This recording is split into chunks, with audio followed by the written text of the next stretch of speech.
मूलिया का जीवन अंधकारमय हो गया। जिस खूंटे के बल पर वह उछल रही थी वो उखड़ गया। जिस जमीन पर, जिस भूमि पर, जिस जमीन पर जो मंसूबा बना के वो खड़ी हुई थी, वो जमीन अब उसके पैरों के नीचे से खिसक गया था। गांव वालों ने तो यहां तक कहना शुरू कर दिया था कि ईश्वर ने देखो कैसा तत्काल दंड दिया है। गांव में किसी को मुंह दिखाने का साहस नहीं होता था। मूलिया को बेचारे लाज के मारे रोए जा रही थी, मरी जा रही थी। नमस्कार, सबसे पहले आप सबों को अंग्रेजी नव वर्ष की शुभ मंगल कामना। कहानी श्रृंखला हमारी चल रही है और आज हम और आप मिलकर के एक नई कहानी के सफर पर चलते हैं। बहुत मजेदार कहानी फिर से आपके सामने लाया हूं। बहुत सीख भरी कहानी है। कहानी प्रेमचंद की ही है। प्रेमचंद बहुत बड़े रचनाकार हैं और उनकी कहानियों का जो संग्रह है वो हर कहानी कहीं न कहीं कुछ न कुछ आपको एक सीख देती हुई ज़रूर मिल जाती है। तो आज की जो हमारी कहानी है, हमारी कहानी श्रृंखला की जो आज की कहानी है, जिसके सफ़र पे हम लोग साथ में चलेंगे और मज़े लेंगे इस कहानी का, वो कहानी है अलगीओझा।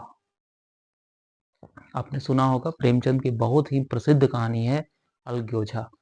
तो इससे पहले कि मैं कहानी शुरू करूं, कुछ मुख्य बिंदु, शाब्दिक अर्थ हम लोग जान लेते हैं, किरदार हम लोग जान लेते हैं कि इस कहानी को हमको कैसे लेकर के चलना है, इस कहानी से क्या-क्या हम लोग सीख सकते हैं।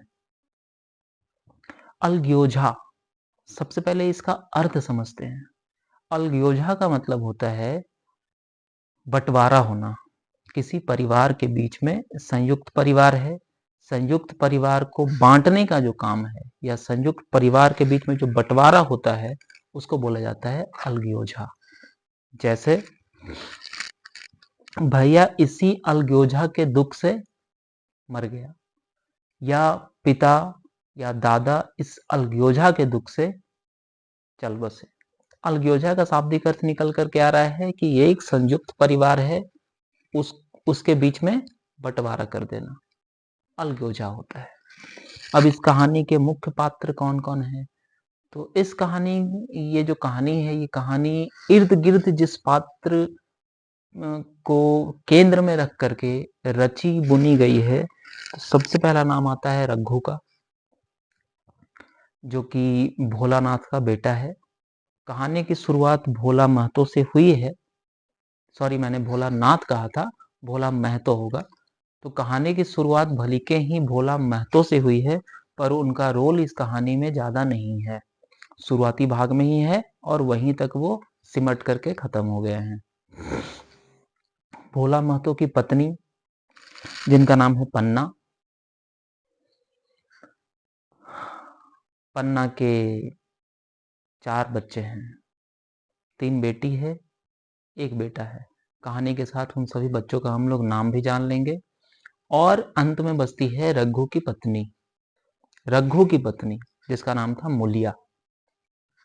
2 मेल कैरेक्टर है मेन। एक भोला महतो जिनकी पत्नी है पन्ना, और एक है रघु जिनकी पत्नी आएंगी मूलिया। तो आइए अब कहानी शुरू करते हैं। कहानी कुछ इस प्रकार से है।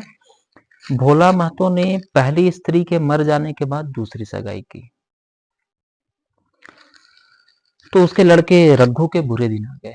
अब कुछ क्लियर हुआ कि भोला महतो की पहली पत्नी से जो लड़का हुआ था उसका नाम था रघु, और भोला महतो ने जो नई शादी की, दूसरी शादी की, उस दूसरी पत्नी का नाम था पन्ना, जिनके 4 बच्चे थे।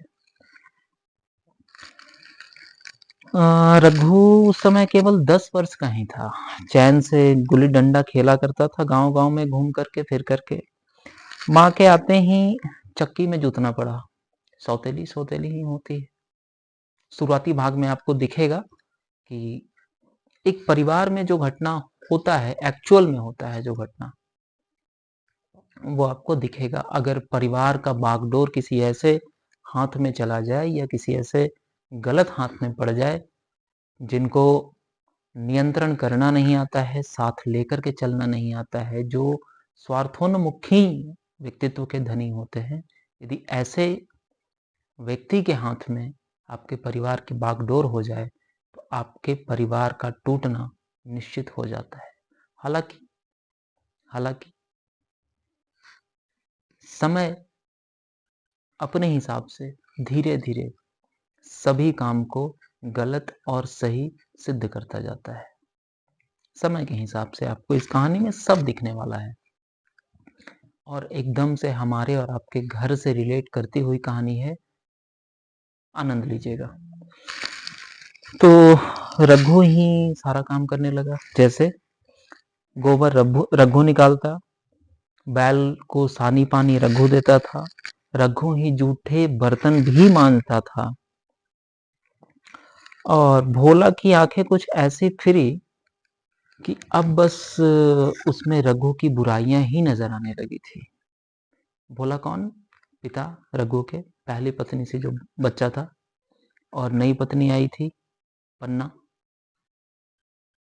तो अब ऐसा हो गया कि भाई रघु जो उनका पहली पत्नी से जो बच्चा था वही घर का लगभग सारा काम करता था और भोला महतो को भी अपने बच्चे में रघु में बुराइयां नजर आने लगी थी।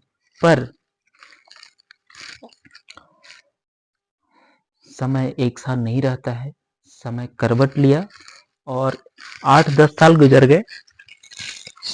एक दिन भोला महतो जी स्वर्गलोक सिधार गए। उनका देहांत हो गया। पन्ना के 4 बच्चे थे, 3 बेटे और 1 बेटी। अब इतना बड़ा खर्चा और कमाने वाला कोई नहीं। पहले तो जो पन्ना थी वो भोला महतो के सहारे थी, उसके बल पे कूद रही थी। अब उनका देहांत हो गया। अब कमाने वाला कोई है नहीं और जैसा बर्ताव वो करी थी रघु के साथ में, तो उनको कुछ ना कुछ आइडिया हो रहा था कि भाई जब हम अगला को नहीं सपोर्ट किए तो अगला हमारे परिवार को, हमारे बाल बच्चों पे क्यों ध्यान देगा। तो ऐसा उनका मानना था पन्ना का। पन्ना के चारों ओर अंधेरा ही अंधेरा दिखाई देता था। कुछ भी हो, वह रघु की आश्रैत बनकर तो नहीं रहेगी, ऐसा पन्ना का मानना था। ऐसा पन्ना सोचा करती थी।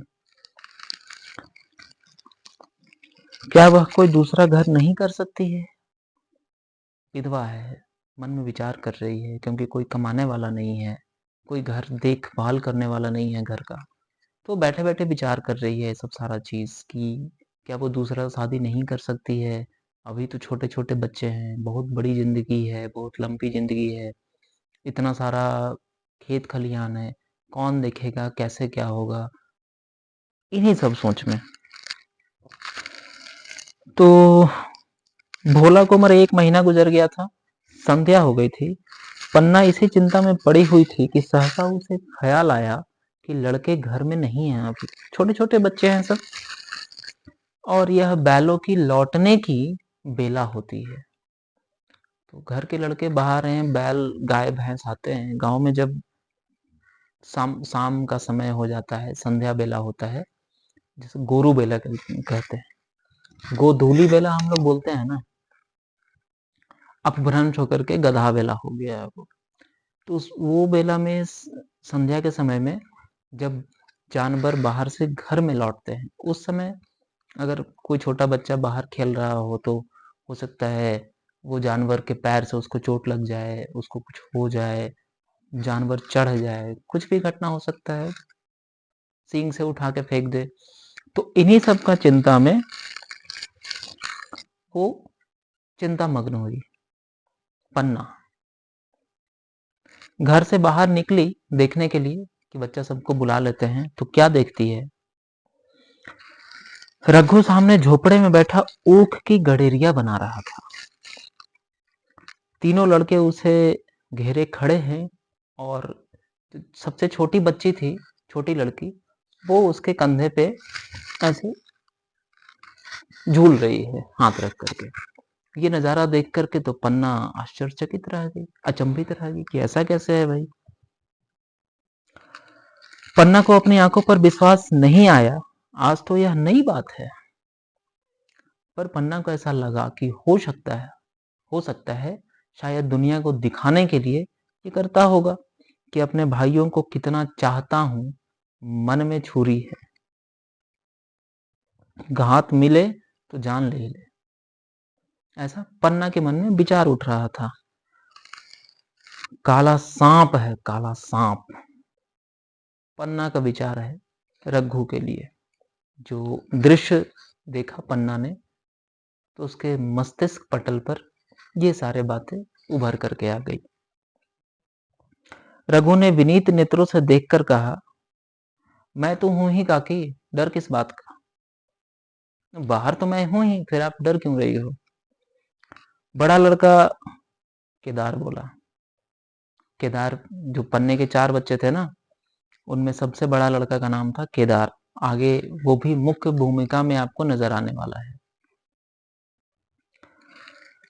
तो केदार बोला कि काकी, रघु दादा ने हमारे लिए 2 गाड़ियां बना दी है।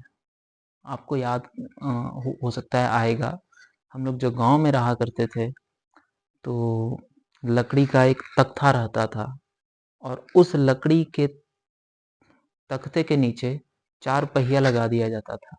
2 पहिया आगे, 2 पहिया पीछे। ये हो गई तख्ती। 2 पहिया यहाँ लग गया, 2 पहिया यहाँ लग गया, ऐसे पीछे, और इधर से बाउंड्री दे दिया जाता था। कोई इंजन नहीं, कोई पेट्रोल नहीं, कोई डीजल नहीं। एक बच्चा उसमें बैठ जाता था, दूसरा बच्चा रस्सी से पकड़ के उसको आगे से ऐसे खींच खींच करके ले जाया जाता था उसको गांव में। उस पे बच्चे लोग बहुत खेला करते थे। तो वही गाड़ी का यहाँ बात कर रहा है। तो केदार क्या बोला कि देखो काकी, अपनी अम्मा को बोल रहा था, देखो काकी, भैया ने, रघु ने हमारे लिए 2 गाड़ियां बनाई है। एक पर गाड़ियां बना दी है, एक पर हम और खुन्नू बैठेंगे। अब पन्ना के आपको चारों बच्चों का नाम यहाँ पता चलने वाला है। केदार ने बोला एक पर हम और खुन्नू बैठेंगे, तो एक बच्चा केदार, दूसरा लड़का खुन्नू। दूसरी पर लक्ष्मण और झुनिया बैठेगी। तो केदार, खुन्नू, लक्ष्मण, झुन्नी, 3 लड़के। केदार, खुन्नू, लक्ष्मण, झुनिया। झुनिया हो गई छोटी बच्ची। और हम लोग 2-2 गाड़ी पे बैठेंगे, 2-2 जन 2 गाड़ी पे बैठेंगे, और रघु दादा ऐसे पकड़ करके एकदम उसको खींचेंगे और हम लोग को मजा आएगा। यह कहकर वो कोने से छोटी छोटी गाड़ियां ले आया। पन्ना ने आश्चर्य से पूछा, अरे ये गाड़ियां किसने बनाई है। हालांकि पहले केदार जब इंट्रोडक्शन करा रहा था, तो वो कहा था कि काकी देखो, रघु भैया ने हमारे लिए गाड़ियां बनाई है। पर होता है, बातचीत में ध्यान से निकल गया बात, तो वापस पूछती है पन्ना केदार से कि अरे गाड़ियां किसने बनाई। तो जवाब मिला, रघु भैया ने, रघु दादा ने बनाई है। और किसने। भगत के घर से बसुला और रुखानी मांग लाए और झटपट बना दी। खूब दौड़ती है काकी, बैठो खन्नू, मैं खींचूं। तो ये लोग वहां गाड़ी वाड़ी में बैठ करके अपना खेल वेल करके खुश होने लगे। रघु ने क्षमा प्रार्थना के भाव से कहा, हाँ मांगी तो है, कल लावेगा। क्या हुआ था कि रघु के जो पिताजी थे, अब रघु जो है, रघु का कैरेक्टर आप रीड करने का प्रयास करना। रघु का क्या कैरेक्टर है। रघु के जो पिताजी थे, भोला महतो, वो गाय की चिंता में मर गए, पर गाय ला नहीं पाए थे। और रघु का कोमल हृदय है, रघु का हृदय, रघु का विचार आप समझने का प्रयास कीजिएगा।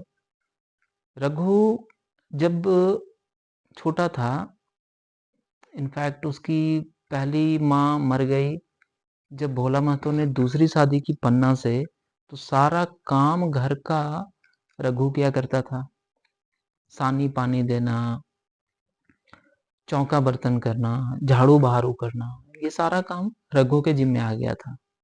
और ना उसको उसके पिता उतना समझते थे, ना ही प्रेम और समर्पण दिखाते थे, ना ही दुलार प्यार देते थे, और ना ही वो पन्ना उसको दिया करती थी। भोला महतो को तो अपने बच्चे में ही पन्ना के सामने बुराई ही नजर आने लग गया था। वो तो पत्नी के पल्लू में बंध गए थे। दूसरी पत्नी जो नहीं आई थी, पन्ना, सुंदर थी भाई, अपने जमाने में तो सुंदर ही थी, पर इतना कुछ होने के बावजूद भी मेरा जो पॉइंट है, मैं जो प्रयास कर रहा हूं आपको जहां तक पहुंचाने का, कृपया आप वहां तक पहुंचिए। बात हुआ था कि उसके पिता गाय लाने का सोच रहे थे, पर अपने जीवन काल में वो गाय को नहीं ला पाए थे। ठीक है, तो रघु बातचीत कर लिया था, उसको गाय की चिंता समझ में आ गई। गाय का नेसेसरी, गाय कितनी नेसेसरी है, गाय का नेसेसिटी समझ में आया रघु को। किस लिए? क्योंकि उसके घर में 4 छोटे छोटे बच्चे हैं। कितना कोमल हृदय का रहा, कितना निश्चल भाव का रहा, उसके साथ क्या व्यवहार हुआ,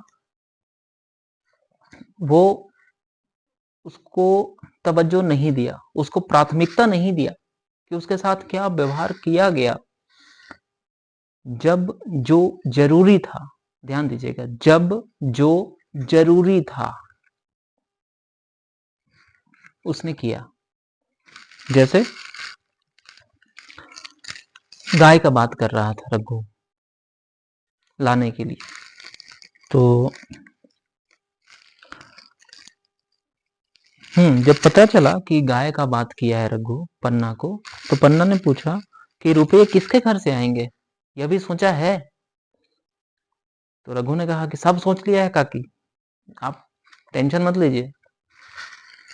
मेरी यह मुहर है ना, मुहर बोलते हैं जो यहाँ गले में पहना जाता है ना, जो मर्द पहनते हैं वो मुहर होता है, जो औरतें पहनती है उसको हसूली कहा जाता है। तो मेरी यह मुहर है ना, इसके 25 रुपए मिल रहे हैं, 5 रुपए बचिया के मुजरा दे दूंगा, बस गाय अपनी हो जाएगी। पन्ना सन्नाटे में आ गई। आप किसी के साथ अपने जी भर तक, मन भर जाने तक किसी के साथ बुरा व्यवहार किए हो, बदले में यदि वो अच्छाई करने लगे, तो उस वक्त जो आपका मनोस्थिति, मनोदशा, चेहरा, शरीर, ये सब चीज जो होगा, वो बहुत विचित्र स्थिति हो जाती है। मतलब आदमी को आत्मग्लानि होने लग जाता है। आदमी आत्मग्लानि से डूबता चला जाता है, खुद के नजरों में ही, स्वयं के नजर में ही वो इंसान गिरता चला जाता है कि ओह, हम कितना इसके साथ बुरा बर्ताव किए, और आज ये उस बर्ताव को भूल करके जो उचित है वो करने में लगा हुआ है। कोई स्वार्थपना नहीं है उसमें। तो पन्ना सन्नाटे में आ गई थी। अब उसका अविश्वासी मन, जो रघु के प्रति उसका अविश्वास था, क्योंकि उसका तो मानना था कि रघु काला सांप है, एकदम काला सांप, छोड़ेगा नहीं। एक कहावत है ना, मन में राम बगल में छुरी, अब पलखत पाके कतरम मुड़ी। वैसा ही कुछ विचार, वैसा ही कुछ भावना पन्ना अपने मन में रखती थी रघु के लिए। पर जैसे ही पन्ना को ये बात पता चली कि वो गाय घर में ला रहा है बच्चों के लिए, और पैसे के लिए अपना मुहर बेच रहा है, तो आत्मग्लानि से भर उठी, सन्नाटे में आ गई। तो अब उसके मन में पन्ना के प्रति कुछ विश्वास जगने लगा था। तो झेप करके ही सही वो बोली कि भाई, तो फिर अपना मुहर क्यों बेचते हो? तुम्हारा गला सूना हो जाएगा, अच्छा तो नहीं लगेगा। और गाय की भी अभी इतनी जल्दी कौन सा है कि गाय हमारे घर में होनी ही चाहिए। जब गाय नहीं थी तो क्या बच्चे नहीं पल रहे थे? बच्चे जीवित है ना अभी। तो जब कुछ पैसे आ जाएं तब गाय ले आना। पर रघु नहीं माना ना। तो भोला महतो ने गाय की चिंता में ही चल बसे। न रुपए आए न गाय मिली, पर रघु ने वह समस्या कितनी सुगमता से हल कर दी थी। कितनी सुगमता से हल कर दी। मेरे साथ क्या हुआ, मेरे साथ बुरा हुआ, हम उसका रोना रो के बैठे हुए हैं। 20 साल पहले, 25 साल पहले वो मेरे साथ ऐसा किया था, तो अब समय मेरे हाथ में आया है, तो हम भी उसको ऐसे ही बर्बाद करेंगे। दिस इज कॉल्ड बदला लेना। बदला लेना और कुछ नहीं है। अगला मूर्खता किया, अगला के हाथ में समय था, उस समय का वो उपयोग करके बेहतर से बेहतरीन हो सकता था, पर वो समय का उपयोग कहाँ किया? नीचा दिखाने में। बाजी पलटी, कालचक्र घूमा, अब समय का कंट्रोल आपके हाथ में आ गया। अब यदि आप भी वही करोगे तो वो तो समय बर्बाद किया, आप भी बर्बाद ही करोगे। आप कुछ उससे अलग तो करोगे नहीं। तो यदि जीवन के किसी भी कालखंड में आपको लगे कि अब समय मेरे हिसाब से चल रहा है, तो उस समय समय का सदुपयोग करना चाहिए। जहां तक हो सके लोगों का भला करते रहना चाहिए, एक होके रहना चाहिए। आज के संदर्भ में कहूं तो एक होके रहना चाहिए। आज हम लोग को बताना पड़ रहा है, हमारे मंत्रियों को आ करके बोलना पड़ रहा है कि एक हैं तो सेफ हैं। क्या ये उदाहरण भरा पड़ा नहीं है हमारे इतिहास में? अभी देखो वही सेम चीज का कहानी है। अलग होने के क्या नुकसान है, अभी पता चलेगा इस कहानी में। तो चलिए फिर से कहानी पे आगे बढ़ते हैं। तो गाय का कहानी हो गया। गाय घर में आ गई, मुहर बेच दिया, आ गई गाय। 5 साल गुजर गए, इस घटना को 5 साल गुजर गए। रघु मेहनती और ईमानदार, और अपने ही बदौलत वो गांव का धनी किसान बन गया था। एक बड़ा धनी मानी किसान बन गया था गांव में। पन्ना की इच्छा के बिना कोई काम नहीं करता। मां सौतेली थी, पर कभी एहसास नहीं होने दिया था रघु। उसकी उम्र अब 23 साल की हो गई थी। पन्ना बार बार कहती कि अरे भैया, पन्ना उसको भैया भैया भैया बोल करके बुलाया करती थी। तो पन्ना बोली कि अरे भैया, बहू को विदा क्यों नहीं करा लाते हो? तो रघु बोला कि ना ना, वो जहां है वही ठीक है। यहाँ आएगी, घर को तोड़ तोड़ देगी, घर को तोड़ के अलग अलग कर देगी। फिर मेरे सामने शिकायत करने मत आइएगा कि तुम्हारी पत्नी आई और घर का बंटवारा कर दी। तो पन्ना बोली कि ठीक है, नहीं बोलेंगे, हम कोई शिकायत नहीं करेंगे, जाओ जाके लेकर के आओ। क्योंकि अब हमसे घर और बाहर दोनों काम एक साथ नहीं हो पाता है। कुछ नहीं करेगी भाई, कम से कम घर में बैठे बैठी रोटियां तो सेक देगी, जाओ ले आओ। तो अगर तुम नहीं जाओगे तो हम कोई आदमी भेज देंगे, हमको तो चाहिए भाई। अब घर में बहू का जरूरत हो गया है। शादी इसका हो गया था पहले ही, बहू अपने मायके में थी। मुलिया, किसका नाम है? रघु की पत्नी का नाम है मुलिया। अब मुलिया आ गई तीसरे दिन। जैसे बहू का स्वागत होता है, शहनाई बजा, ढोल बजा, नगाड़ा बजा, सारे लोग आए, बहू को देखे। बहू आ गई घर में। मुलिया मैके से ही जली भुनी आई थी। अब आपको एक नया कैरेक्टर मिल रहा है, मुलिया। अब देखिए इसके आने से कहानी पर क्या प्रभाव पड़ता है। आपने भोला महतो और पन्ना का कैरेक्टर देखा रघु के साथ में। रघु और पन्ना का कैरेक्टर देखा। उस समय कहानी का दिशा क्या था? अभी मूलिया के इंट्रोडक्शन हो जाने से कहानी का क्या दिशा हो जाता है? एक तो मैके से ही जली भुनी आई थी और यहाँ पर वो देखी कि भाई मेरा पति दिन रात एक करके काम करे, छाती फाड़ फाड़ के काम करे, और वो जो लड़के हैं उसके अब तो बच्चे रहे नहीं ना, 10 साल का तो हो ही गया होगा, 8-10 साल का, 12 साल का, जो भी है, पर उतने छोटे बच्चे तो नहीं रहे अब। तो वो देख रही है कि मेरा पति काम कर रहा है, पन्ना रानी बन के बैठी है, उसके लड़के रईस ज्यादा बन के घूम रहे हैं। अब मूलिया से यह बात बर्दाश्त नहीं हुआ, वह किसी की गुलामी नहीं करेगी। अपने लड़के तो अपने ही होते है ना भाई, आजकल लड़के तो अपने होते नहीं है, ये तो भाई का लड़का है, ये तो भाई ही हुआ ना एक तरह से, भाई का लड़का नहीं, सॉरी, भाई ही हुआ, सौतेला भाई। ज्यों ही जरा सयाने हुए पर झाड़कर निकल जाएंगे, पर वो बट वाला पर नहीं, पर झाड़कर। बड़े हुए, घोंसला से पंछी उड़ गया, बात भी नहीं पूछेंगे, ऐसा मूलिया विचार कर रही है। तो उस दिन रघु से उसने कहा कि भाई तुम अगर गुलामी कर सकते हो करो, हमसे तो नहीं हो पाएगा इन सब का गुलामी। तो रघु बोला कि फिर तू ही बता दे, अपनी पत्नी से पूछा, फिर तू बता दे भाई, अभी तो लड़का ऐसा बड़ा हो नहीं गया है कि भाई घर का सारा काम कर ले, खेती बाड़ी सब देख ले।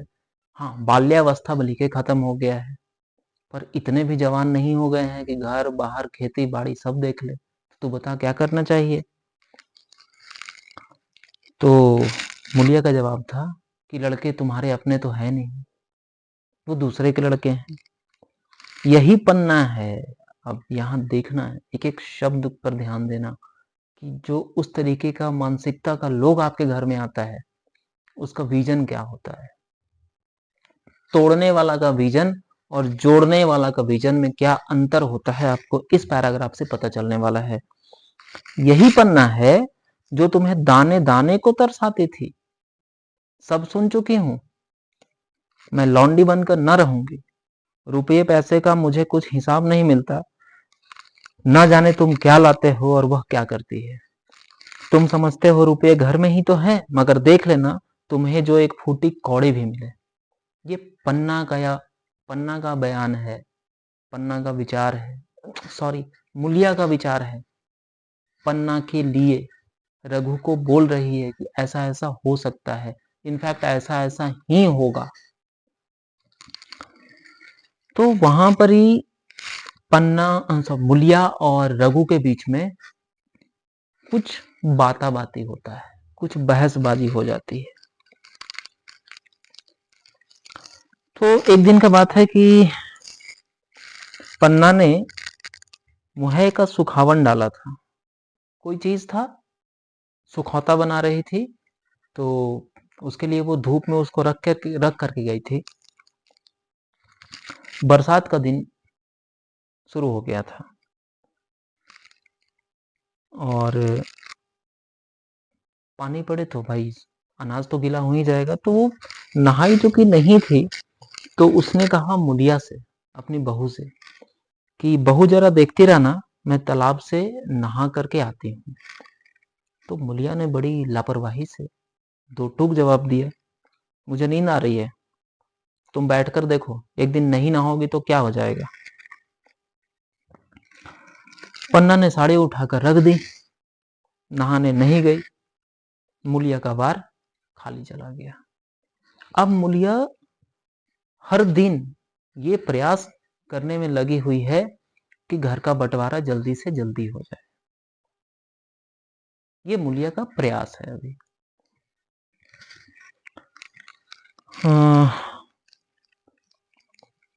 कई दिन के बाद एक शाम को पन्ना धान रोप कर लौटी। इस घटना को काफी दिन बीत गए। पन्ना धान रोप करके लौटी, अंधेरा हो गया था। दिन भर खेत में काम करके आ रही थी बेचारी, घर में आई तो देखी कि भाई घर में कहीं कुछ नहीं, रसोई घर में चूल्हे का राख अभी भी ठंडा पड़ा हुआ है, बर्तन वैसे जूठे के जूठे हैं, तो पूछा केदार से कि क्या हुआ, खाना बना है कि नहीं बना है, घर में चूल्हा जला है कि नहीं, रोटी वटे बना है कि नहीं बना है। तो केदार ने जवाब दिया नहीं। तो क्या खाए भाई तुम लोग दिन भर? तो रात का जो रोटी था वो खा लिया लक्ष्मण, और झुनिया वो खा ली, और हम और खुन्नो, केदार और खुन्नो सत्तू खा के रह गया। पन्ना ने उसी वक्त चूल्हा जलाया और खाना बनाने बैठ गई। आटा गूंथती थी और रोती थी। क्या नसीब है, दिन भर खेत में जली, घर आई तो चूल्हे के सामने जलना पड़ रहा है। केदार का 14वां साल था। भाभी के रंग ढंग देखकर सारी स्थिति समझता था। अब वो बच्चा नहीं रहा, 14 साल का एक युवक हो रहा था, तो घर का स्थिति समझता था। वो समझता था कि उसके मन में क्या चल रहा है। वो एक नहीं रहना चाहती है, वो अलग होना चाहती है।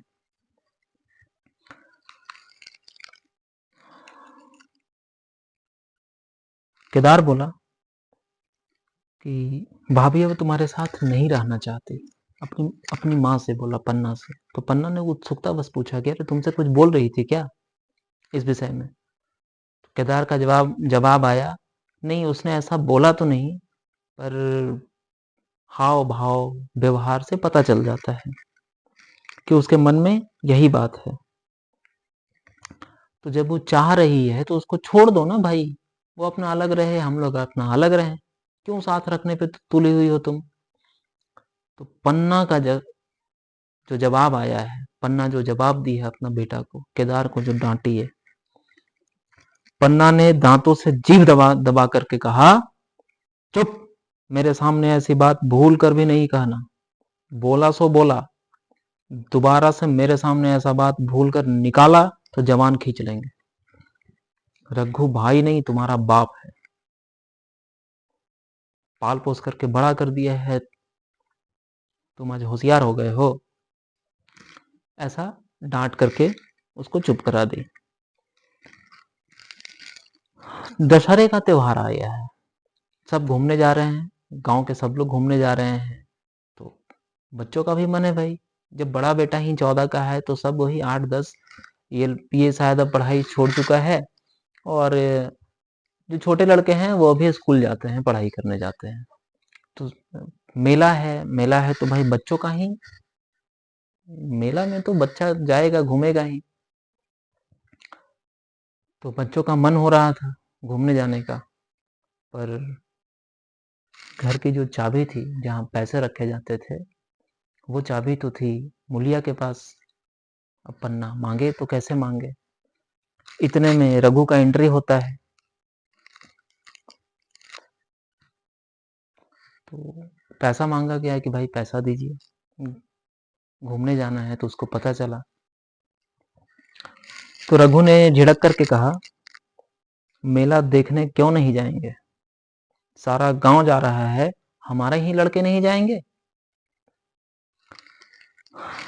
मुलिया उसका हाथ पकड़े हुई थी रघु का, नहीं चाबी नहीं लेने देंगे। तो उसका हाथ झिड़क करके छुड़ाया, चाबी ले लिया, अब पैसे निकाल करके लड़कों को दे दिए। जब वापस लौटाने लगा तो मुलिया नहीं ली, मुंह फुला के बैठ गई, फेंक दी चाबी। एक स्त्री का मानसिकता समझना, जो स्त्री आपके घर में फूट डलवाना चाह रही है, उसका जैसे कहावत है ना, होनहार बिरवान के होत चीकने पात, तो आपको चीकने पात जरूर दिख जाएगा। स्टार्टिंग से ही उसका कैरेक्टर ही इस तरीके से बन जाएगा कि आपको पता चल जाएगा कि इसके मन में क्या है। तो अब ऐसा घटना तो घट गया, आंगन में फेंक दिया चाबी, कोई लड़का मेला देखने नहीं गया। घर में एक भारी भारी माहौल हो गया। 2 दिन इस घटना को बीत गया, मुलिया ने कुछ नहीं खाया था, पन्ना भी भूखी रही, मतलब सास पुतोह दोनों भूखे हैं। रघु बेचारा बीच में पीस रहा है, कभी इसको मना, कभी उसको मनाए, कभी पत्नी को, कभी माँ को। मूलिया ने धरती को संबोधित करके कहा, नीचे देखते देखते ही कटाक्ष करके बोली, मैं कुछ नहीं चाहती, तो मुझे मेरे घर पहुंचा दे। रघु से बोली। रघु बोला कि अच्छा उठ, बना खाना, पहुंचा दूंगा। मूलिया ने रघु की ओर आंखें उठाई। रघु उसकी सूरत देखकर डर गया। वह माधुर्य, वह मोहकता, वह लावण्य गायब हो गया था उसके चेहरे से। यदि आपके मन में किसी के प्रति द्वेष उत्पन्न हो जाए, कोई गलत भावना सिर्फ एंटर भर कर जाए आपके मन में, उसके बाद देखो आप, मैंने कहा था ना दैहिक स्थिति, उस पर क्या असर पड़ता है। तो शब्दों का, विचारों का तो असर पड़ता ही पड़ता है। अगर एक गलत भावना भी आपके अंदर आ जाए तो सिर्फ आपके मस्तिष्क को, मन को, चित्त को ही दूषित नहीं करती है, आपके शरीर को भी दूषित करना शुरू कर देती है।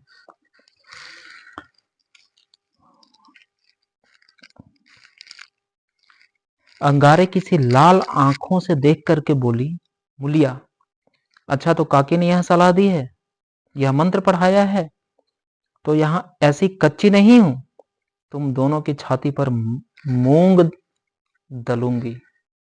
एक कहावत है ना कि मूंग दलना, तो वही बोली, अच्छा ऐसा है, हमको तुम घर पहुंचा दोगे, हमसे खाना बनवा रहे हो। तैश में आकर के बोली, क्रोधावेश में आकर के बोली रघु से कि हम तुम दोनों के छाती पर मूंग दलेंगे। तो रघु बोला कि अच्छा ठीक है भैया, मूंग दल लेना, कोई बहुत बड़ा बात नहीं है, मूंग दलना क्या है, छाती भी यही घर का ही है, मूंग भी घर का ही है, दल लेना, पर दलने के लिए जो ताकत चाहिए वो ताकत तो लाओगी ना, खाना पीना तो खाओगी। तो मूलिया का जवाब आया, अब तो तभी मुंह में पानी डालूंगी जब घर अलग हो जाएगा। बहुत झेल चुकी मैं, अब नहीं झेला जाता। अब बताइए, मूलिया का स्टार्टिंग से आप जुड़े हो कहानी में, ऐसा क्या झेला था मूलिया ने? क्या रघु के जैसा बर्ताव उसके साथ किया गया था? नहीं। झेला क्या था मूलिया ने? कुछ नहीं। पर उसका कैरेक्टरिस्टिक ही ऐसा था, मेरा और तेरा का भावना था। मेरा पति कमा रहा है, वो नहीं खा रहा है, सिर्फ वही क्यों काम कर रहा है? भाई बाकी काम करने लायक बच्चा हो तब तो काम करे।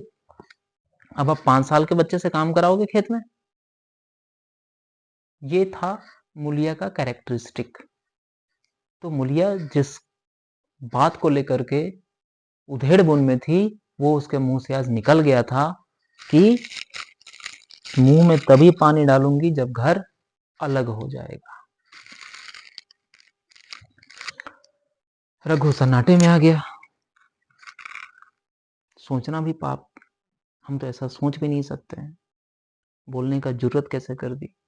और ये सब चीज में रघु टूट सा गया था एकदम, करे तो क्या करे। बहुत लड़ाई झगड़ा होता है दोनों के बीच में, बहुत तर्क वितर्क दोनों रखते हैं। मूलिया कहती रही है कि मेरा इन लोगों के साथ निवाह नहीं होगा। तो रघु का कहना था, तो तू अलग हो जा, मुझे अपने साथ क्यों घसीटती है? तो मुझे क्या तुम्हारे घर में मिठाई मिलती है? मेरे लिए क्या संसार में जगह नहीं है? मूलिया का कहना था। तो रघु भी जवाब देता है, तेरी जैसी मर्जी, जहां चाहे रह, मैं अपने घर वालों से अलग नहीं रह सकता हूं। घर अलग हो गए तो मेरे कलेजे के 2 टुकड़े हो जाएंगे, और रोटियां अलग होती है तो मन का अलग हो जाना स्वाभाविक है। ये रघु इस चीज को जानता था। मूलिया बहुत तरीके से उसको मोल्ड करने का प्रयास करती है रघु को, कि आप घर का बंटवारा कर दीजिए। बहुत तरीके से उसको मनाने का, समझाने का प्रयास करती है। बोलते हैं मीठी छुरी बनती है, मीठा जहर घोलती है। पर रघु नहीं मानता है।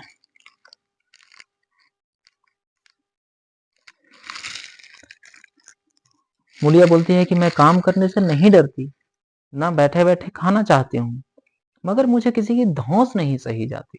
अब उस पे धौंस कौन करता था पता नहीं चला अभी तक।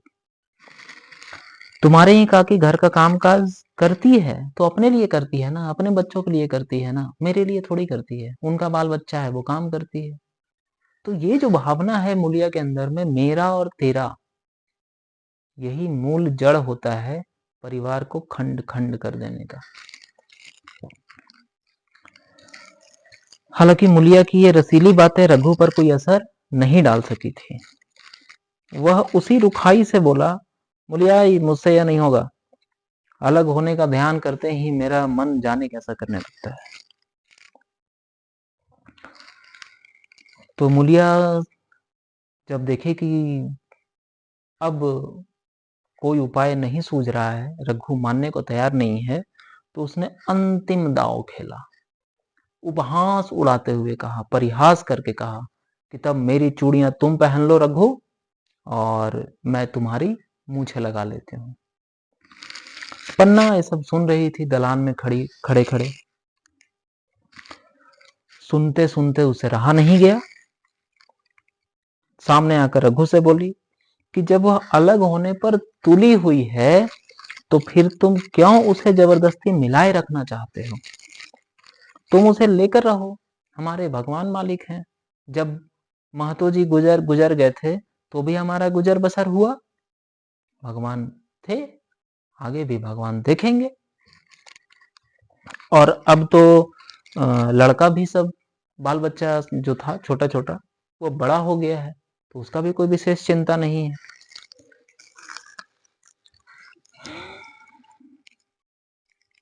तो रघु ने कहा कि काकी तू पागल हो गई है क्या? जानती नहीं कि दो रोटियां होते ही दो मन हो जाते हैं? तो पन्ना ने कहा कि जब तुम्हारी पत्नी मान ही नहीं रही है तो एक साथ रह के खटपट खटपट करके रहने से कोई फायदा तो है नहीं। न तुम खुश हो, न हम खुश हैं, न वो खुश है, न बाल बच्चा खुश है। घर का माहौल एकदम भारी हो गया है। हाँ, ऐसा नहीं है कि तुम अलग हो जाओगे और जब भी मौका लगेगा हमको बुलाओगे तो हम नहीं आएंगे। पन्ना का एक स्टेटमेंट है, चाहे तुमसे अलग हो जाऊं पर जिस घड़ी तुम हमें पुकारोगे कुत्ते की तरह दौड़ी आऊंगी। इतना समर्पण कहां से आया? समझो इस चीज को एक एक करके। जब पन्ना घर में आई तो रघु के साथ उसने बुरा व्यवहार शुरू किया था, बुरा बर्ताव किया था। भोला महतो की मृत्यु के बाद रघु उसे प्रेम दिया। वही प्रेम का ये आज उसको फल मिला कि एक वैसी औरत जो उसके साथ बुरा व्यवहार, सौतेला व्यवहार करती थी, वही बोल रही है कि जिस घड़ी तुम पुकारोगे कुत्ते की तरह दौड़ करके आ जाऊंगी। ये बहुत बड़ा हृदय परिवर्तन हुआ था पन्ना का।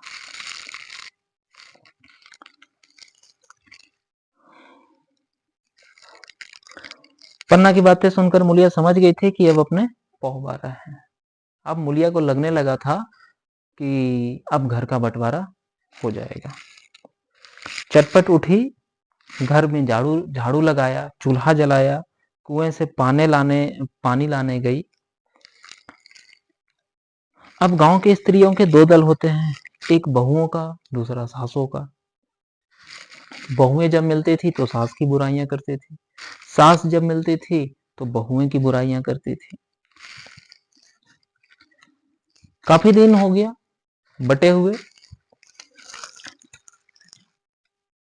एक दिन रघु से बोली मूलिया, अरे जाओ नहाओ, रोटी तैयार है। अरे वाह, अब तो एकदम से अब तो रोटी सोना का हो गया।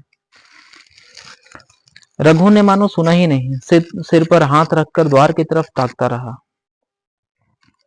मूलिया ने फिर कहा कि कुछ सुनाई देता है? रोटी तैयार है, जाओ नहा नहा करके आओ ना। रघु ने कहा मुझे भूख नहीं है, सिंपल। मुलिया ने फिर कुछ नहीं कहा, जाकर के चूल्हा बुझा दिया, रोटी रख दी और मुंह ढक करके सो गई। तो जरा देर में पन्ना आकर के बोली, खाना तो तैयार है, नहा धो करके खा लो, वह भी तो भूखी होगी, रघु से। तो रघु वापस बोला, यार काकी अभी मन नहीं है मेरा खाने का, तू घर में रहने देगी कि मुंह में कालिख लगाकर कहीं निकल जाऊं? खाना तो खाना ही है, आज नहीं खाऊंगा कल खाऊंगा, लेकिन अभी मुझसे नहीं खाया जाएगा। केदार अभी बाहर से आया है कि नहीं, अपना भाई के बारे में पूछा कि केदार अभी बाहर से आया है कि नहीं आया है। पन्ना समझ गई कि जब तक वह खाना बनाकर लड़कों को नहीं खिलाएगी और न खुद खाएगी, रघु नहीं खाएगा। प्रेम, निश्चल प्रेम, निस्वार्थ प्रेम। उसे रघु से लड़ाई करनी पड़ेगी, उसे जली कट्टी सुनानी पड़ेगी। पन्ना बोल रही है, पन्ना सोच रही है कि रघु ऐसा नहीं मानेगा, वो नहीं खाएगा, जानते हैं उसको, उससे लड़ाई करना पड़ेगा हमको। तो केदार आया बाहर से, खुन्नू लक्ष्मण सब आ गया। केदार ने पूछा, भैया को बुला लो ना। खाने पे बैठा तो पूछा, अरे तुम आकर खा लो, उनकी रोटी बहू ने अलग बनाई है, पन्ना ने कहा। खुन्नू भी कहा, जाकर भैया से पूछना आओ कि भैया आप खाए कि नहीं खाए। तो पन्ना का जवाब था, जब उनका जी चाहेगा वो खा लेंगे, तुम आओ, तुम अपना खाओ बैठो। तो ऐसे मान मनोबल चलता रहा।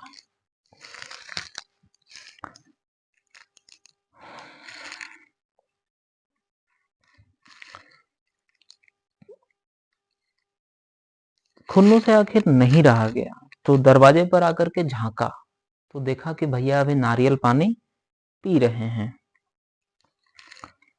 तो खुन्नू ने आकर के कहा कि भैया तो अभी नारियल लिए बैठे हैं।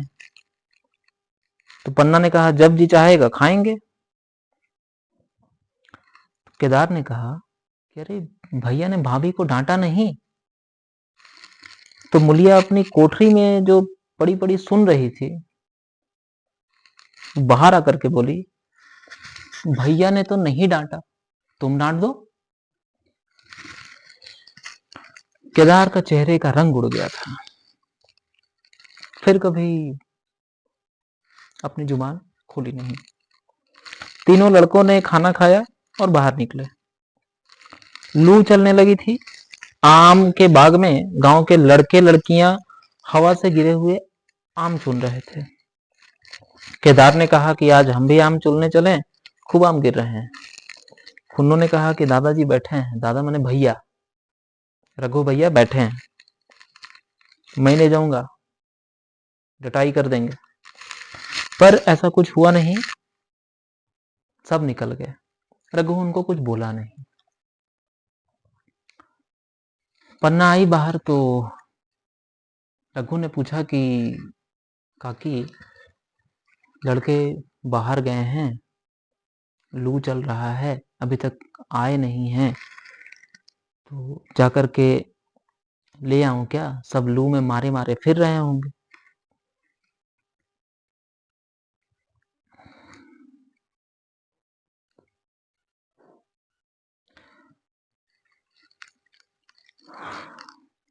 खैर, सहसा मुलिया ने आकर के कहा, लड़का चला गया, सब निर्भय होकर के चला गया था आम चुनने। तो सहसा मुलिया ने आकर के कहा, अब तो उठोगे कि अब भी नहीं उठोगे? जिनके नाम पर सो रहे थे, जिनके नाम का माला जप रहे हो, उन्होंने मजे से लड़कों को खिलाया, आप खाया, अब आराम से सो रही है। मोर पिया मोरी बात न पूछे, मोर सुहागिन नाव। एक बार भी तो मुंह से नहीं फटा कि भैया खा लो। पन्ना के विषय में बोल रही है, उल्हाना दे रही है। जबकि पन्ना का तो ये सुनियोजित प्रोग्राम था ना कि भाई जब तक हम डांटेंगे नहीं, जब तक ऐसा कड़ा दिखाएंगे नहीं बन के, वो नहीं खाना खाएगा। पर रघु अभी तक खाना नहीं खाया था। पर रघु ने कहा कि मुझे चिढ़ाओ मत, तेरे पीछे मैं भी बदनाम हो रहा हूं। जब तू किसी की होकर नहीं रहना चाहती तो दूसरे को क्या गरज जो तेरी खुशामद करे। जाकर काकी से पूछ, लड़के आम चुनने गए हैं, उन्हें पकड़ लाऊं क्या। तो पन्ना ने कहा कि अब उनकी कौन देखभाल करने वाला है, पुछतर है। जहां जाए पेड़ पर चढ़े, पानी में डूब मरे, कौन अब उनको देखने वाला है। तो रघु ने कहा जाकर पकड़ाऊं। तो पन्ना ने कहा तुम्हारी मर्जी, मन हो तो जाओ, नहीं तो हम तो तुमको नहीं बोलते। मैं क्यों कहूं जाने के लिए तुमको। तुम्हें रोकना होता तो रोक नहीं देते, तुम्हारे आंख के सामने ही से तो जा रहे थे, क्यों नहीं रोके। रघु ने लड़कों को लेकर बाग से लौटा, देखा मुलिया अभी तक झोपड़ी में खड़ी है। बोला तू जाकर खा क्यों नहीं लेती, मुझे इस बेला भूख नहीं है। भूख क्यों लगेगी, भाइयों ने खाया, वह खाना तुम्हारे पेट में ही तो गया था ना, तुम्हें क्यों भूख लगने लगा। मुलिया ने कहा। रघु ने दांत पीस करके बोला जलाओ मत मुनिया मुझे, नहीं तो अच्छा नहीं होगा।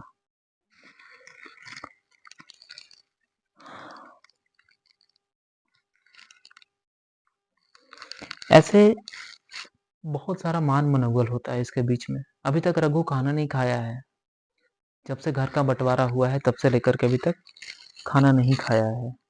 तो मुलिया बोलती है कि हमारा ही लहू पिए जो खाने न उठे।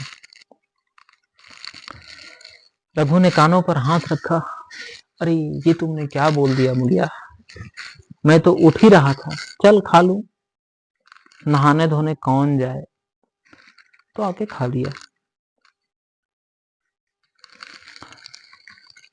रघु खाने बैठा तो कौर विष के घूंट जैसा लगा। रोटियां भूसी की, दाल पानी की सी लगती है, पानी भी कंठ के नीचे नहीं उतर रहा था। रात का भोजन भी उसने इसी तरह किया, भोजन क्या बस रस्म पूरी की। ऐसे ही चलते चलते 5 साल गुजर गया। रघु अब 2 लड़कों का बाप था। आंगन में दीवार खिंच गई, खेतों में मेड़े डाल दी गई थी, बैल बधिये सब बांट लिए गए थे, घर का बंटवारा हो गया था। केदार की उम्र अब 16 साल हो गई थी, पढ़ना छोड़ दिया था, खन्नू गाय बैल को देखता था।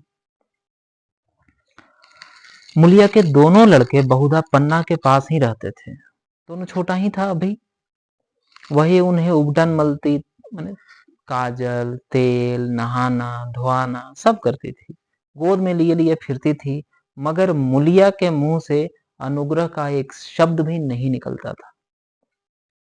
और न पन्ना इसकी इच्छुक ही थी, वह जो कुछ भी करती थी निर्ब्याज भाव से करती थी। निर्ब्याज मतलब हम जो कर रहे हैं बस कर रहे हैं, हमको बदले में कुछ नहीं चाहिए।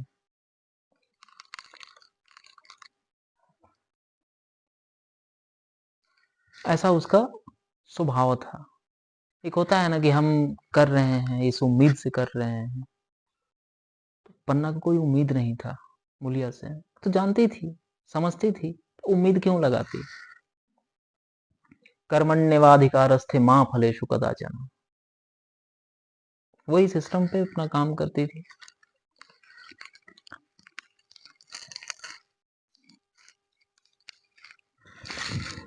रघु बंटवारे को लेकर के इतना ज्यादा दुखी हो गया था, मानसिक स्तर पर इतना अधिक टूट गया था कि वो बीमार रहने लगा। और बीमार रहते रहते रहते रहते ठीक हो ही नहीं पाया, उसका भी देहावसान हो गया।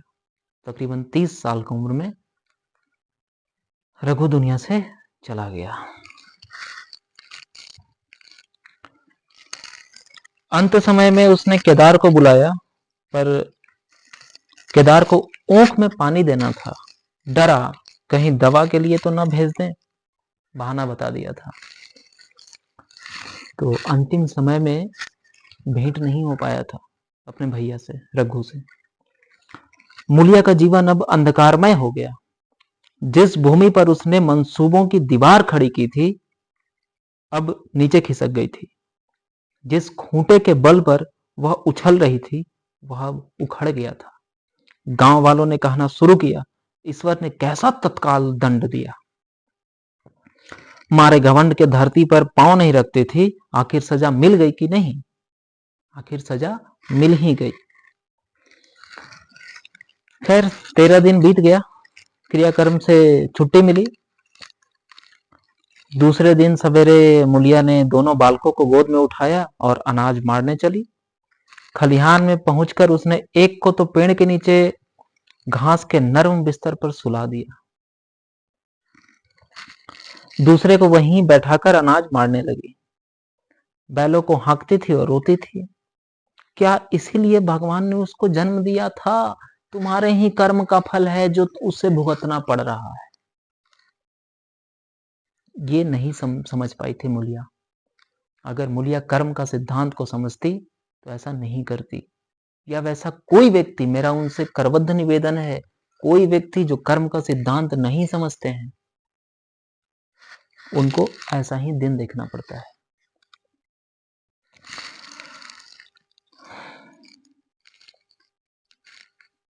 एकाएक छोटे बच्चे का रोना सुनकर उसने देखा तो बड़ा लड़का उसे चुप करा रहा था। भैया तुप लाओ, तुप लाओ। मतलब दोनों जो छोटे छोटे बच्चे थे, एक जो बड़ा था वो तुतरा करके बोला था, भैया तुप लाओ, तुप लाओ। खैर उसी समय पन्ना दौड़ी आई और छोटे बालक को गोद में उठाकर प्यार करती हुई बोली, लड़कों को मुझे क्यों नहीं दे आई बहू? हाय हाय, अभी बेचारा धरती पर पड़ा है। जब मैं मर जाऊं तो जो चाहे करना, अभी तो जीती हूं। अलग हो जाने से बच्चे तो अलग नहीं हो गए हैं ना, कि बच्चे भी अलग हो गए हैं। इस बच्चे का क्या कसूर है? जो अभी जन्मा है उसका क्या कसूर है?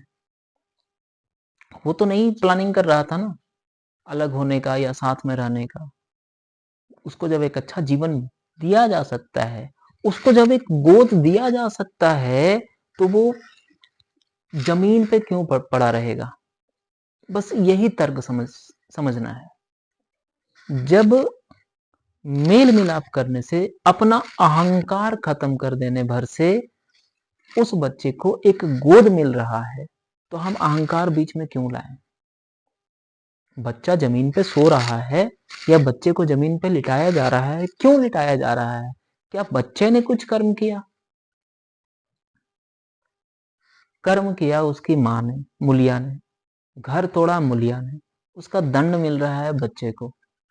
तो इसी पर कहा था पन्ना ने आकर के कि जब मैं मर जाऊं तो जो जी में आए करना, इन बच्चों का क्या कसूर है? तुम्हें छुट्टी नहीं थी अम्मा, क्या करती? मूलिया ने जवाब दिया, तो तुझे यहां आने की ऐसी क्या जल्दी थी?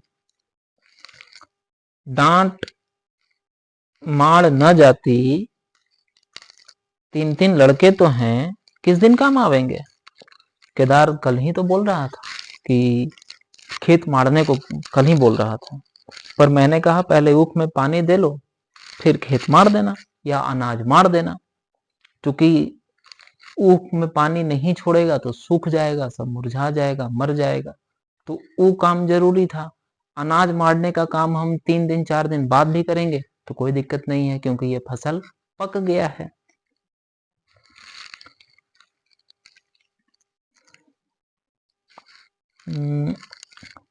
केदार को बड़ी चिंता हो गई है।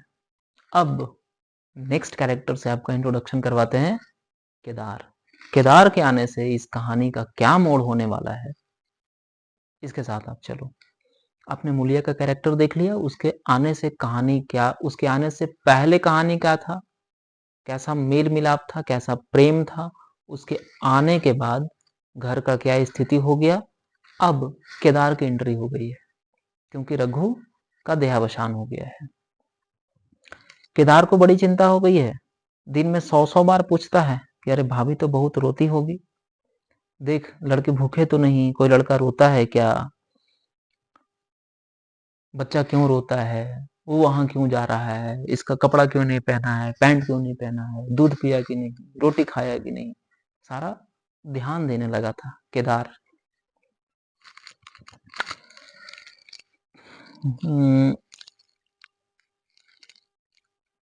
अब देखती हो, पहले केदार को उसका आदत था कि भाई उठो केदार, तब जाकर के उठता था। अब पहर रात भर रहते ही उठता है, बैल को सानी पानी देता है, सारा काम करता है, एक जिम्मेदारी आ गया है उसमें, और वो जिम्मेदारी को बखूबी आगे बढ़ के, ना बल्कि सिर्फ निभाया, बल्कि आगे बढ़ के लिया। एक होता है जिम्मेदारी निभाना, आपके ऊपर में डाल दिया गया है गधा, और एक होता है आगे बढ़ के जिम्मेदारी लेना, घोड़ा। ये अंतर हो जाता है। तो बोला कैसी तुम्हारी और कैसी हमारी ऊख। क्या हुआ था, खुन्नू बोला केदार से, खुन्नू क्या बोला, पहले हम अपनी ऊख में पानी दे लेंगे, तब भैया की ऊख में देंगे। इस पर केदार ने ऐसा डांटा खुन्नू को कि उसका तो वही मुंह बन गया एकदम। केदार ने कहा कि मुंह से फिर ऐसी बात नहीं निकलनी चाहिए। क्या बोला, कैसी तुम्हारी और कैसी हमारी ऊख। भैया ने जिला नहीं लिया होता ना, तो आज या तो मर गए होते या कहीं भीख मांग रहे होते। आज तुम बड़े ऊख वाले बने हो। यह उन्हीं का पुण्य प्रताप है कि आज हम भले आदमी बैठे हैं। क्योंकि आपको ध्यान है, रघु धनी किसान में उसका गिनती होने लगा था, तो भाई उसका मेहनत था।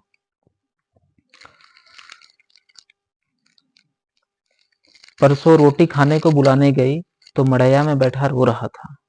पूछा क्यों रोता है, तो बोला अम्मा, भैया इसी अलोग्योझा अलग्योझा इसी अलग्योझा के दुख से मर गए, जो कि इस कहानी का शीर्षक है अलग्योझा।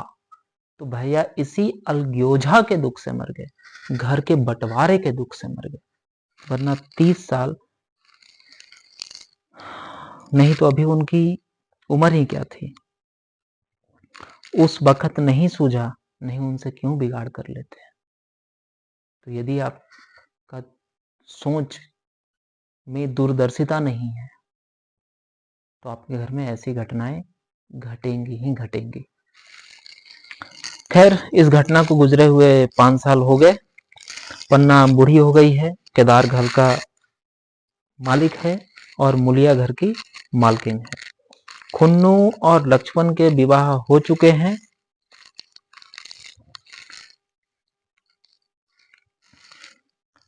मगर केदार अभी तक विवाह नहीं किया है, कुंवारा है। बातचीत उसका चल रहा है कई जगह से, पर वो तैयार नहीं है। कहता है मेहरिया घर में आई और आदमी का मिजाज बदला, फिर जो कुछ है वह मेहरिया है, माँ बाप भाई बंधु सब पर आए। जब भैया जैसे आदमी का मिजाज बदल गया तो दूसरों की क्या गिनती। उदाहरण दे रहा है अपनी माँ को, पन्ना को, कि जब भैया का मिजाज बदल गया, उनके लाख नहीं चाहने के बावजूद भी घर का बंटवारा हो गया, तो भाई हम ही हैं, भैया जितने अनुभव में न बड़े हैं ना उम्र में बड़े हैं। तो एक दिन पन्ना ने कहा तो तेरा वंश कैसे चलेगा। केदार, मेरा वंश तो चल रहा है ना, ये दोनों लड़के को अपना ही समझता हूँ। अच्छा, तो पन्ना ने कहा तो अच्छा, समझने पर तो तुम मुलिया को भी अपनी मेहरिया समझता होगा जी फिर। तो केदार ने कहा कि अरे अम्मा क्यों गाली देती हो। नहीं नहीं, गाली कैसी, वो तो तुम्हारी भाभी है। अगर तुम्हारे मन में कुछ है, यदि तुम ऐसा चाह रहे हो तो शादी हो सकती है। तो मौन स्वीकृति दे दिया। अपनी अम्मा को, केदार। पन्ना अब बहू के पास गई, मुलिया के पास, उससे मन का था ली। बोली थी कि मैं मन का था पता करके बताऊंगी।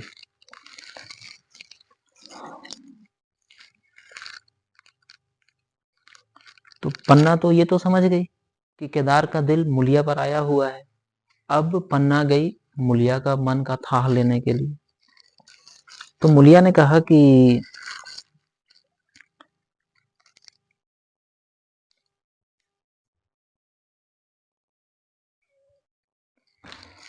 मुलिया ने कहा वह तो करने वह नहीं कर रहे हैं, काहे नहीं कर रहे हैं। तो पन्ना कहती है ऐसी ऐसी औरत मिले जो घर में मेल से रहे तो कर लूं। मतलब मुलिया और पन्ना आपस में बात कर रही है, केदार की शादी को लेकर के बात। पन्ना को पता है कि केदार के मन में मुलिया के प्रति कुछ प्रेम है। अब पन्ना मुलिया के मन में क्या है केदार के प्रति ये जानने का प्रयास करती है। तो ऐसे पूछती है, बातचीत करती है, क्यों नहीं कर रहे हैं। नहीं, वो नहीं करना चाहता है, उसको कुछ अच्छा नहीं लगता है, या ऐसा बोलता है कि जो लड़की घर संभाल ले वैसी मिलेगी तब करूंगा, अभी नहीं मन है, देखा जाएगा।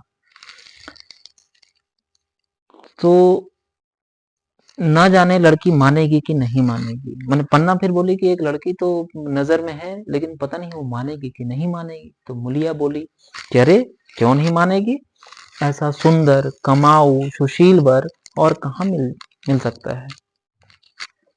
उस जन्म का कोई साधु महात्मा है, नहीं तो लड़ाई झगड़े के डर से कौन बिना ब्याह के रहता है, कहाँ रहती है। मैं जाऊंगी उसे मना करके लाऊंगी, मतलब अपनी देवरानी के लिए मुलिया बोल रही है। तो पन्ना बोली कि बता दें, अरे वो तुम ही हो। तो पन्ना शर्मा गई, मुलिया शर्मा गई, क्यों गाली देती हो अम्मा। तो मुलिया बोली कि पन्ना बोली कि गाली कैसा, देवर ही तो है।